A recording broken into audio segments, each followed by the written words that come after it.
Buenas tardes a todos, estamos en el podcast de Entre Traumas. Hoy tenemos a tres grandes figuras de la traumatología mundial, ¿podemos decir? Bueno, ahora veremos, ¿no? Bueno, tenemos al doctor Adrien Roa, de Venezuela.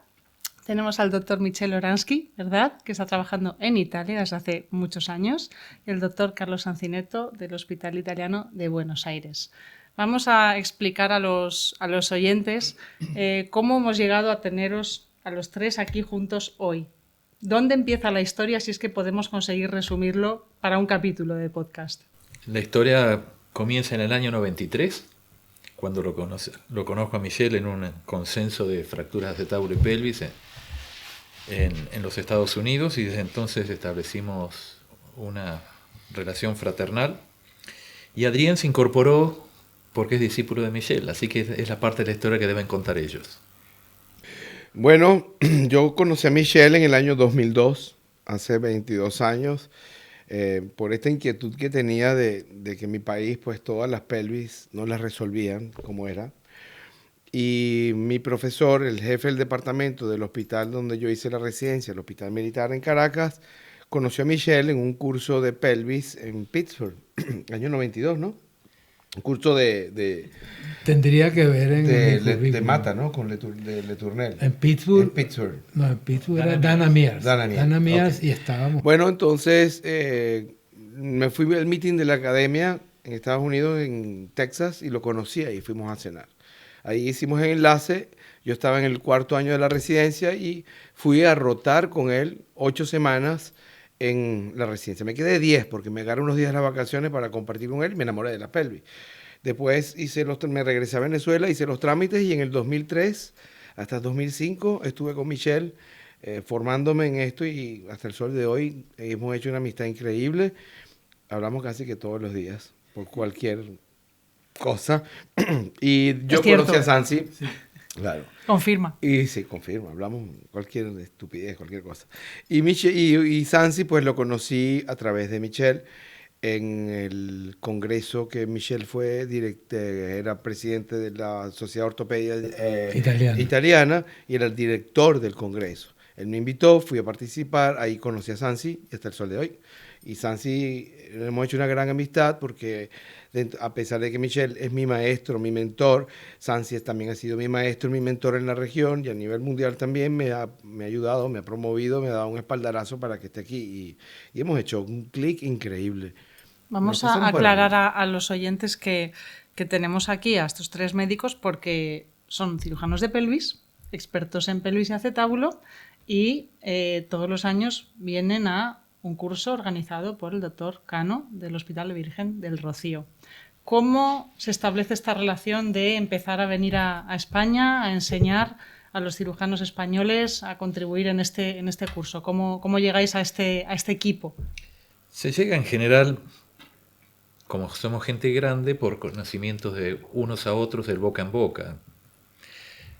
Pedro nos invitó por primera vez a través de la recomendación de un amigo común, y así empezó una fructífera amistad, un intercambio de conocimientos, una colaboración de ir y sentarnos y charlar de las cosas. Y así, casi en forma espontánea, se fueron dando año tras año. Creo que este es el 16º año que vengo a España a este curso de Pedro. Y siempre nos sorprendió la dedicación que tenía Pedro, no de la Virgen del Rocío, de cuando estaba en Orihuela. Entonces, demostraba el deseo de modificar el estándar de conocimiento aquí en España desde una localidad pequeña, desde un hospital pequeño, como decimos en mi tierra, a puro pulmón. Y creció tanto eso que la O terminó aceptando que este era el estándar de educación aquí en España, y continuamos con ese vínculo hasta hoy. Y a partir de eso nos hemos conocido con ustedes también. Quiere decir que tarde o temprano esto se transforma en una fraternidad, un encuentro de amigos, de gente que tiene un enamoramiento especial por un área de la anatomía humana y por ciertas técnicas, y lo que pretendemos es rescatar a nuestros paisanos, entendiendo que nuestros paisanos son los habitantes del mundo. Hoy este es lo bueno de la globalización, ya no es más nuestra pequeña comarca, de secuelas que se pueden prevenir. Parece como que Michel fuese el origen de este árbol de ramas. No, el origen es el profesor Letournel. Bueno, vamos ahí. Cuéntanos. A propósito del Congreso de Pittsburgh, yo fui al Congreso de Pittsburgh, pero Letournel no fue. ¿Por qué? Por envidia, porque Letournel era el gran maestro y los americanos querían reinventar, algunos querían ponerlo, no voy a hacer nombres, pero querían ponerlo en un plan secundario mientras él era la estrella. Él ya tenía su libro, ya tenía todo. Ya era el profesor Letournel y tenía, qué sé yo, casi los 800 casos operados, pero bueno, hubo un poco de polémicas entre Lo invitaron y no fue. Sí, exacto. Y hasta me había pedido que yo no fuese, pero yo fui. Ellos fueron pupilos de Letournel, sí. Los dos. Letournel para nosotros no es un libro, ni una clasificación. Es una persona que se dedicó a generar conocimiento y a transmitirlo. Sus discípulos americanos multiplicaron ese conocimiento y nosotros llegamos a partir de la búsqueda de ese conocimiento a Letournel y nos dimos cuenta que además de ser un cirujano excelso, era un tipo de una personalidad increíble. ¿En qué sentido? El viernes a la tarde terminábamos la jornada y llamaba a su anestesista y a su ballet, ¿no? Remy. Sí. Remy de Champagne. Y venía Moulinier, que era el anestesiólogo de Letournel, y destapaba champán para todos nosotros. Y esa es una de las pequeñas anécdotas. Creo que la que más me llamó la atención era al mediodía, no importa cómo fuera el caso, se detenía la cirugía, íbamos todos a almorzar y él se tomaba su botecita de vino francés, alguien se quedaba con el paciente anestesiado y seguíamos después. Digamos, la vida no se interrumpía por la cirugía, al contrario. Y eso a mí me sorprendió muchísimo. Alguien que tenía un nombre mundial fuera capaz de tener eso, y supongo que Michel debe tener una anécdota parecida, pero cuando me recibe me dice cualquier cosa que precises de mí, tu peux me trouver chez moi. Como mi francés no era lo mejor, chez moi es lo que yo conocía el francés es en mi casa, pero también es en mi lugar. Y después descubrí por qué. Letournel vivía en la Porte de Choisy. Ese era chez moi para Letournel. Él vivía ahí en un cuarto contiguo. Vivía la traumatología 3 semanas al mes y la cuarta se iba a pasear por el Mediterráneo en su barco. Ah, qué bueno. Bueno, si puedo hacer un comentario sobre Letournel. Letournel era un gran coleccionista. O sea, para hacer el libro, las 3 ediciones que hizo, él guardó todos los casos y todas las radiografías.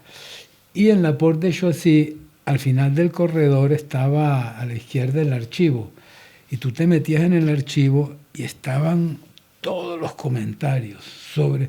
Él describía, escrito a máquina, entonces él describía la intervención minuciosamente, cada cosa que no le iba bien, cuánta sangre había perdido, cómo movía los instrumentos. Entonces eso era una enciclopedia abierta. Y estaban todas las radiografías. Entonces yo me sentaba ahí y estudiaba todos los dossiers, todas las carpetas, todas las historias clínicas. Y entonces él coleccionó todo eso y tuvo ese mérito. Este aprendizaje con Letournel fue como una rotación que hicieron allí, un observership, un fellowship, ¿cómo lo llamaríamos ahora? O como para explicar cómo va uno a aprender con alguien, que sigue ocurriendo, por supuesto, a día de hoy, pero... No existían las restricciones legales que puede haber hoy en distintos lugares, así que fue muy fácil para mí. Yo lo conocí a Letournel en un meeting de la American Academy y me llamó la atención. En Argentina los congresos son sustentados por invitados extranjeros y me llamó la atención que en el American Academy no había extranjeros, eran todos americanos, salvo 3 o 4 personas, uno de ellos era Letournel. Y yo ya conocía de su trabajo a través de la lectura y me pareció que estaba enfrente de un dios del conocimiento. Me acerqué a él, balbuceé en francés, le resultó simpático, me dijo, vení a verme cuando quieras. Y le escribí durante ese año, lo más rápido era mandar un fax, cosa que la gente joven desconoce probablemente su existencia. ¿Y él te contestaba por fax? No, No, ni de casualidad. Entonces hubo que llamarlo telefónicamente. Dijo, sí, te dije que vinieras. Venía a verme. Sí. Y así arreglé. Bueno, la misma cosa me pasó a mí. Estaba la celebración del centenario del Instituto Rizzoli. Y invitan a Letournel. Y yo escucho a Letournel y quedo con la quijada abierta. Y digo, oye, tengo que visitar a este hombre porque esto es otro planeta. Y entonces empiezo a escribir y nada, él vivía su vida. Entonces después un día llamé a la secretaria, algo así, y me dijo, sí, venga. Y acordamos eso y fue muy amable conmigo porque inclusive me pagó una beca, sí, una beca mensual por 3 meses. Y bueno, yo vivía ahí, vivía en el archivo de él y tenía poquísimos casos y entonces estaba todo el día para que vieran mis casos, pero finalmente un día vio mis pocos casos que tenía y fue muy amable conmigo. Es una historia entrañable, la verdad. Son hijos de Letournel. Sí. Y yo soy nieto. Para finalizar este capítulo, quiero hacer una pregunta que a lo mejor es un poco insólita, pero ¿qué pasa con la pelvis? ¿Qué pasa? ¿Cuál es la obsesión con este hueso que nos lleva a tener esta dedicación, estos estudios tan específicos solo para pelvis? Porque quizás para incluso pacientes que escuchen o no pacientes, población en general, que digan, pero hay una especialidad solo para un hueso. ¿No es increíble esto de entender? La pelvis se enamora, porque el trauma enamora. Y la pelvis es la vedette del trauma. Y cuando dediqué mi decisión a esto, recordaba un aforismo de los abogados en mi país. Quien puede lo más, puede lo menos. Si uno es capaz de operar una pelvis, no va a tener problema en operar nada en la ortopedia y traumatología. Así que, por desafiante que es, o que sea, es un estímulo para llegar al tope del conocimiento del manejo del trauma ortopédico. Mira, yo te puedo decir una cosa. Cuando yo estuve donde Letournel, yo me sentí defraudado. Dije, he perdido 10 años de mi carrera. Yo fui otra persona después que conocí a Letournel. Y después él era muy exigente consigo mismo, porque la cosa era o perfecta, no imperfecta, o mala. Entonces, en el acetábulo tenía que ser perfecto. ¿Entiendes? Entonces la reducción perfecta, tú también entras en esa obsesión y tratas de emular a un maestro, de hacer las mismas cosas. Pero figúrate que yo no tenía los instrumentos, pero cuando los tenía no sabía cómo usarlos. Entonces hay toda una fase de cómo aprender a usar los instrumentos, cómo moverte. ¿Sí? Esa es la trascendencia, porque mi vida profesional es un antes y un después de haber estado con Michel. ¿Y qué es la pelvis? Es pasión.